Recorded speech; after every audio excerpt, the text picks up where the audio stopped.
Look at the glowing rectangle in your hand. Go ahead. Look at it. 800 contacts, 2,000 followers. A digital swarm that would make a medieval king weep with envy.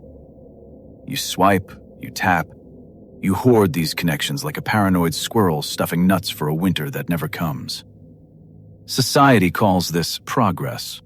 Tech billionaires call you the most connected human in history. But here is the suffocating truth your nervous system screams at 3 a.m. when the screen finally goes dark and the silence hits. None of it counts. Not one pixel. You built a glittering monument to connectivity, and you are starving in the middle of a feast. Why? Why does your biology reject this abundance like poison? Why does the ancient hardware in your skull read 1,000 avatars not as triumph, but as a fatal isolation glitch? Because your brain does not speak algorithms. It speaks survival. Raw, bloody, unforgiving survival. In the dialect of your DNA, 1,000 digital faces are not a tribe. They are noise. Metabolic, blinding, fatal noise. Strip away the glass and the silicon. Look at the raw wiring. 300,000 years ago, on the savannah, a predator did not care about your follower count.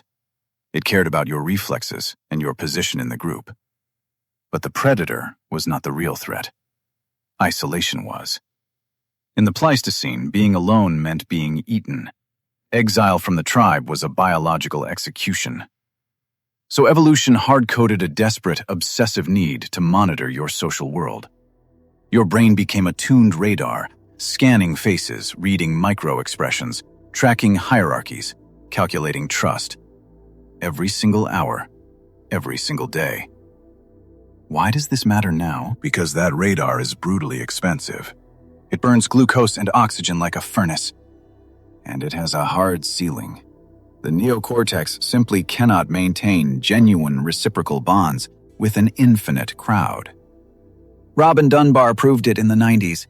He measured primate brains against group sizes and found a mathematical wall. For humans, roughly 150. Not a suggestion. A biological firewall. 150 faces. 150 names. 150 emotional histories, favors owed, threats logged. Dunbar mapped concentric rings inside that number. 5 intimate allies. 15 in the sympathy core. 50 in the close band. 150 total. Each ring demands a different neurochemical investment. Oxytocin for the inner 5, dopamine for the 15, cortisol calibration for the 50. Your brain budgets this like a miser counting coins. Now open your phone.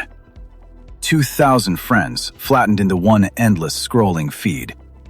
Your brain does not see 2,000 friends. It sees a system overload.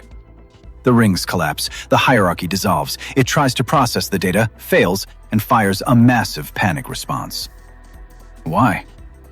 Because to the ancient code in your head, an unmanageable flattened crowd is indistinguishable from a hostile mob.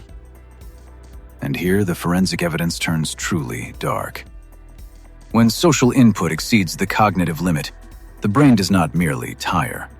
It initiates a triage protocol. It starts severing empathy to save fuel. Remember the last time you scrolled through tragedies and outrage from people you barely know? Did you feel deep sorrow? Or a strange, hollow numbness? That numbness is not a moral failure. It is your amygdala and prefrontal cortex literally cutting the emotional wire to prevent a total crash. You switch off your own humanity, one swipe at a time. This is the core of the tribe collapse. You are not empty because you lack connection. You are empty because your connection is synthetic, and your biology knows it. You feed your brain empty calories. It registers the cheap sugar spike of a notification, but never receives the real payload: physical presence, shared risk, mutual survival. The result is chronic low-grade panic. your body believes you are exiled. It floods cortisol into your blood. It locks you in hypervigilance. You are exhausted not from doing too much, but from your nervous system fighting a phantom war against invisible isolation. A war you cannot win, because the enemy is the very tool you reach for to feel less alone. Every time you unlock that screen, your brain runs a background simulation of 1,000 social realities, guessing the mood of a stranger in a photo, deciphering the passive-aggressive tone of a text from someone you have not seen in a decade, calculating your worth from arbitrary likes and views. This is not thinking. This is cognitive friction grinding your reserves to dust. Why do we do this to ourselves? Because the ancient code says the alternative is being cast into the cold. The irony is absolute. Chasing a digital tribe of thousands, we trigger the exact alarms that say we are already exiled.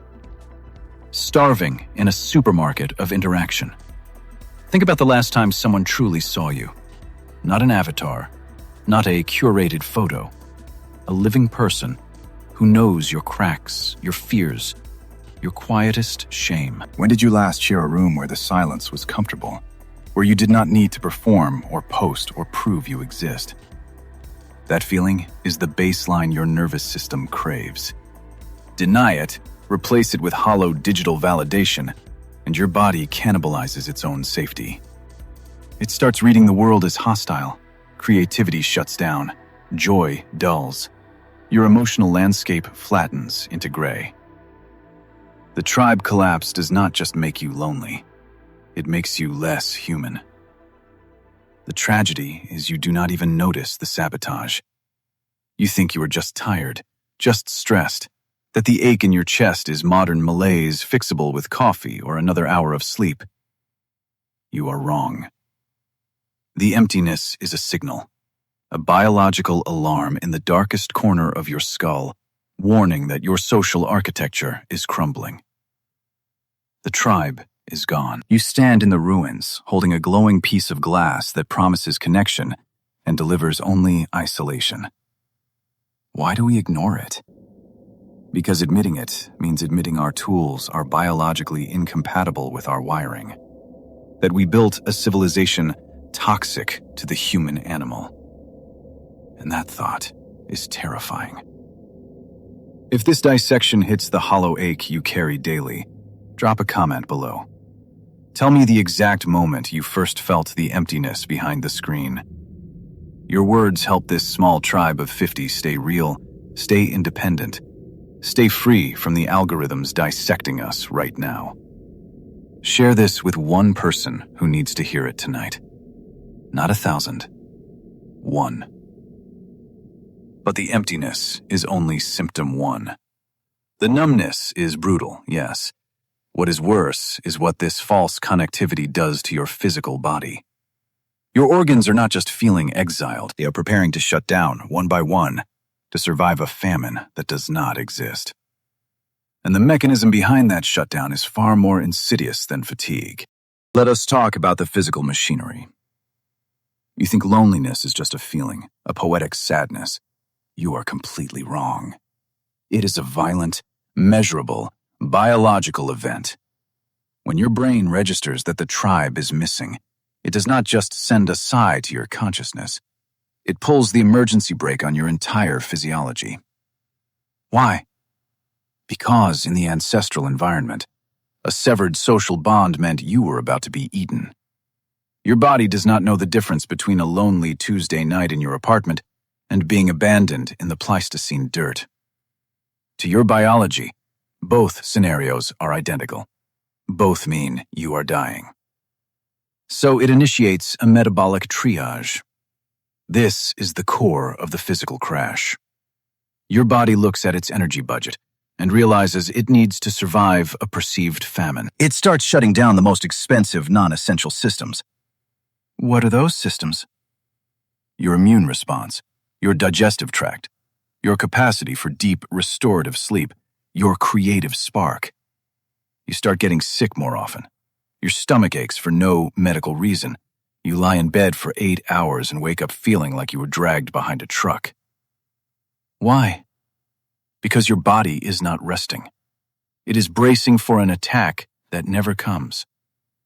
It is burning fuel to keep you alive in a phantom war. Your gut microbiome, the billions of bacteria that regulate your mood and immunity, begins to die off. The lack of physical movement and the constant drip of cortisol create a hostile environment in your intestines. You feel bloated. You feel nauseous. Your body is literally rejecting the modern world because it cannot process the stress of a tribe that does not exist. Let us look at the vagus nerve. This is the physical highway connecting your brain to your gut, your heart, and your lungs. It has two main branches. The ventral vagal state is the social engagement system. It is active when you are face-to-face with your tribe, making eye contact, hearing the prosody of a friendly voice, feeling a physical touch. In this state, your heart rate slows, your digestion works perfectly, and your immune system patrols your body. But when you replace this with a screen, when you scroll through flattened, silent, pixelated faces, the ventral vagal system starves. It goes offline. And the body drops into the dorsal vagal state. This is the freeze response, the shutdown. In this state, your heart rate variability drops to near zero. Your breathing becomes shallow and rapid. Your pupils dilate. Your body is screaming at you to run or to fight. But because there is no physical predator to attack, you just sit there and absorb the kinetic energy. It turns inward. It becomes anxiety. It becomes a physical ache in your joints. It becomes the chronic tension in your neck and shoulders that no massage can fix. The forensic evidence of this physical collapse is written in your blood. Chronic social isolation and the stress of perceived digital exclusion trigger a massive spike in pro-inflammatory cytokines. These are the same proteins that surge when you have a physical wound or a severe infection. Your body thinks it is bleeding out, so it floods your system with inflammation. Over time, this chronic, low-grade inflammation crosses the blood-brain barrier. It attacks your neural tissue. It literally shrinks your prefrontal cortex, the area responsible for long-term planning, emotional regulation, and complex thought. Medical scans show elevated levels of C-reactive protein and interleukin-6 in individuals who report high levels of digital social isolation. Your blood is literally thickening with the chemical markers of trauma. This inflammation specifically targets the hippocampus, the brain's memory center. It stops generating new neurons. It literally stops your brain from laying down new memories.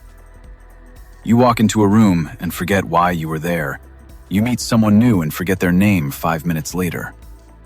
Your brain is prioritizing immediate threat detection over long-term memory storage. It is sacrificing your past to survive a fake present. Why do you feel so scattered? Why can't you focus on a book for more than 10 minutes? Why does your memory feel like a sieve? Because your brain is physically inflamed. It is swelling under the pressure of a biological false alarm. And here is the most devastating part of the metabolic crash.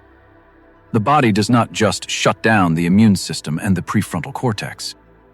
It shuts down the reward pathways. It turns off your ability to feel joy. Think about the last time you did something that used to bring you deep, resonant pleasure.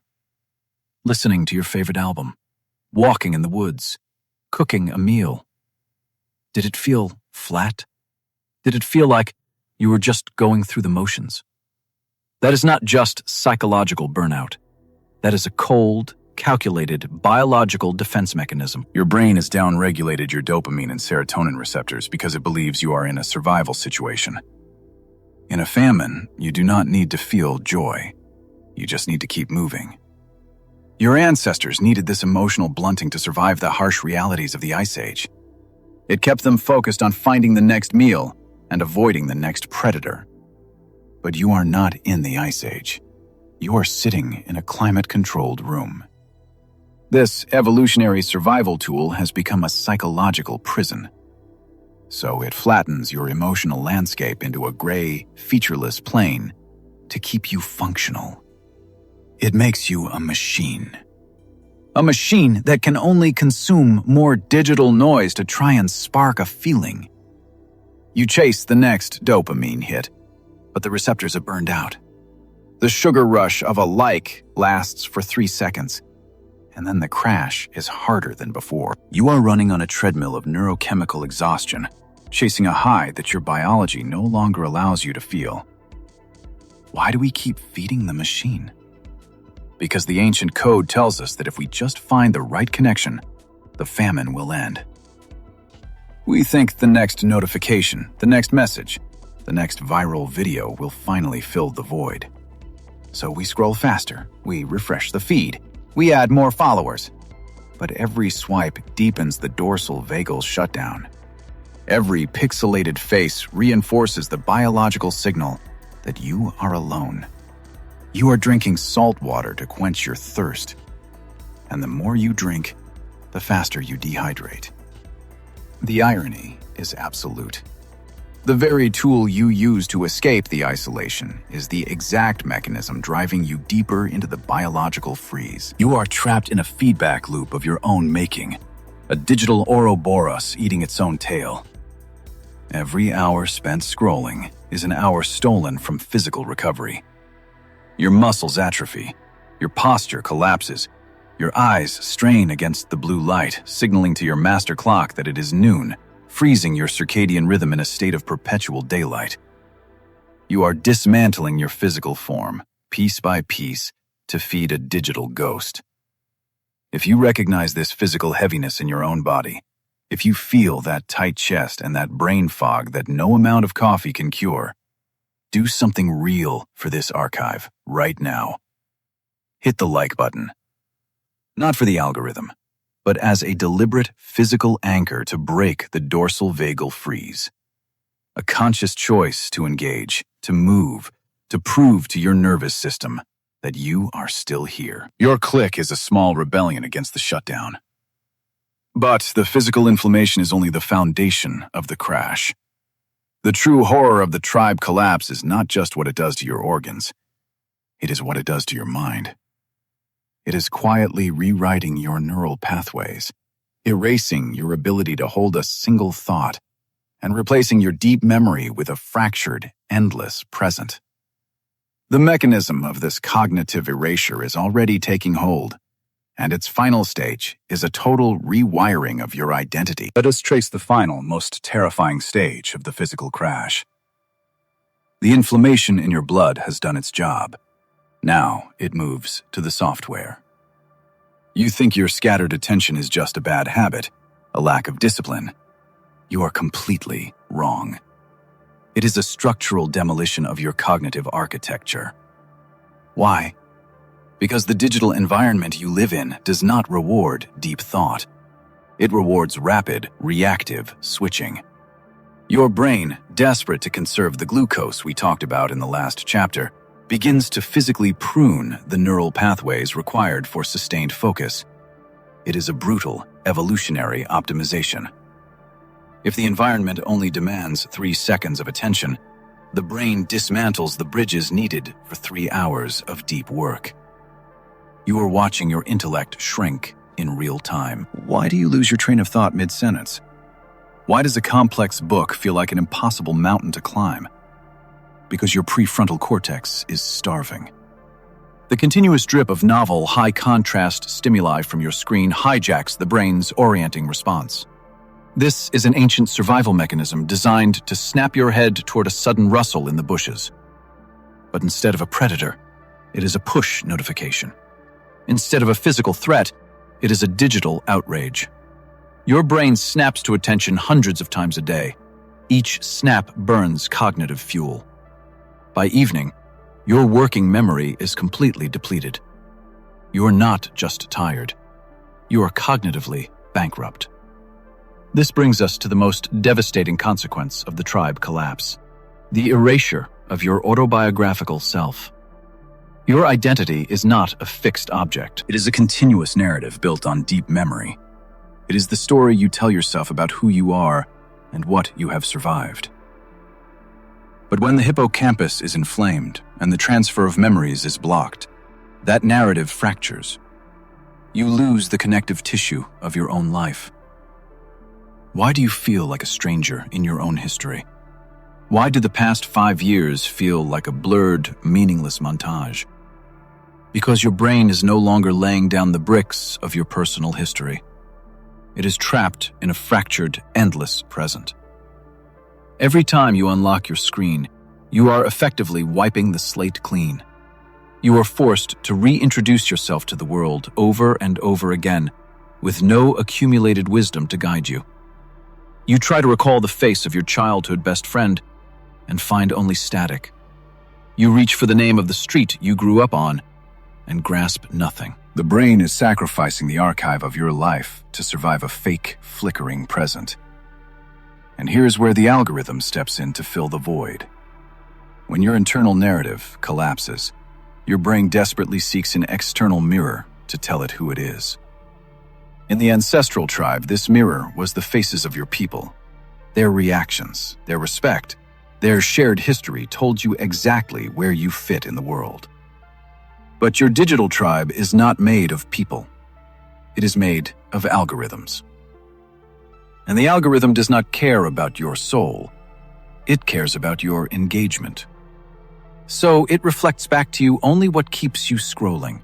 It amplifies your insecurities. It radicalizes your opinions. It flattens your complex, beautiful, messy human identity into a predictable, easily monetizable data point. You are no longer the author of your own life. You are a character being written in real time by a machine that views you as a resource to be mined. Consider the terror of the endless present. Your nervous system relies on the predictability of the past to regulate stress. When you remember surviving a hardship, your brain lowers its cortisol baseline today. But when memory is fractured, every challenge feels like the first time. Your stress response never resets. You are trapped in acute trauma. Why do you feel so emotionally fragile? Why does a minor inconvenience send you into despair? Without the anchor of deep memory, you have no psychological shock absorbers. You are driving a car with no suspension over rocks. Every bump shatters your equilibrium. The brain, unable to sustain this panic, begins to detach from reality altogether. Think about the last time you tried to learn a new skill or read a dense article. Your eyes tracked the words, but your brain refused to encode them. It felt like trying to pour water into a shattered glass. That is not aging. That is not a lack of intelligence. That is the physical atrophy of your neural scaffolding. The brain is an energy miser. If you do not use the deep focus circuits, it sells them off for scrap to fund the endless scrolling loop. You are literally eating your own intellect to feed the feed. Why do we allow this? Why hand over the authorship of our minds to code? Because the alternative is terrifying. Reclaiming your narrative means facing the quiet void the digital noise masks. It means sitting alone with no screen, no notifications, no external validation. It means confronting that you have been running from yourself for years. The digital tribe provides a numbing distraction from the heavy burden of self-awareness. We trade deep identity for a shallow avatar because it never faces the pain of true isolation. We choose the comfort of the feed over the terror of the self. But the self, is all you actually have. When the feed goes dark, when the battery dies, you are left alone with the stranger in the mirror. And that stranger does not know you anymore. If you feel that terrifying slip of your own memory, if you catch yourself forgetting the names of people you love or the details of your own childhood, do not just scroll past this. Stop. Take a physical action right now. Share this file with one person who is losing their edge. One person who needs to wake up before the erasure is complete. Your share is a rebellion against the algorithmic mirror, a signal that you are still here, still human, still fighting. But the cognitive erasure is only the penultimate stage. The final stage of the tribe collapse is not just the loss of your memory or your identity.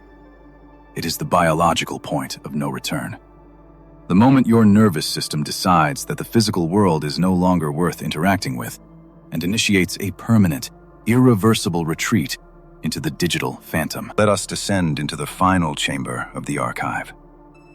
The terminal stage of the tribe collapse, the biological point of no return. You have felt it, that moment when the screen goes dark and for a split second, you do not recognize your own reflection. The face looking back is pale, tired, unfamiliar.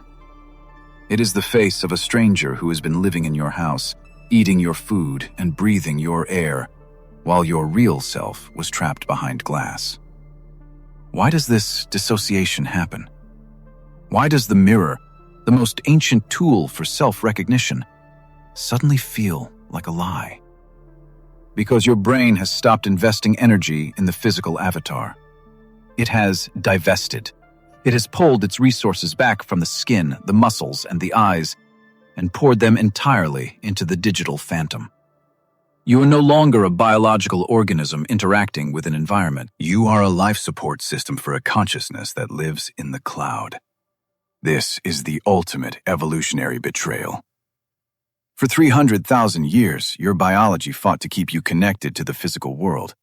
It made hunger painful. It made cold unbearable. It made loneliness terrifying. All these signals were designed to force you to act, to move, to find the tribe, to survive. But the digital environment has hacked the signal. It provides the dopamine of the tribe without the cost of the tribe. It provides the warmth of the fire without the heat. It provides the safety of the cave without the stone. So your brain, the ultimate pragmatist, makes a calculation. Why burn glucose to maintain a complex, messy, demanding physical reality when you can have a perfect, controllable, frictionless simulation? The answer is simple. It doesn't. It chooses the path of least resistance. And in doing so, it chooses extinction. Why do we call this extinction? Because the essence of being human is not just thinking. It is feeling.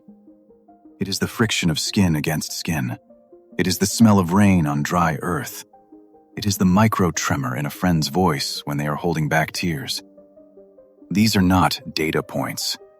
They are the raw materials of the soul. When you replace them with pixels, you are not upgrading the experience. You are stripping the paint off the canvas. You are left with the wireframe. And a wireframe cannot hold weight. It cannot hold grief. It cannot hold joy.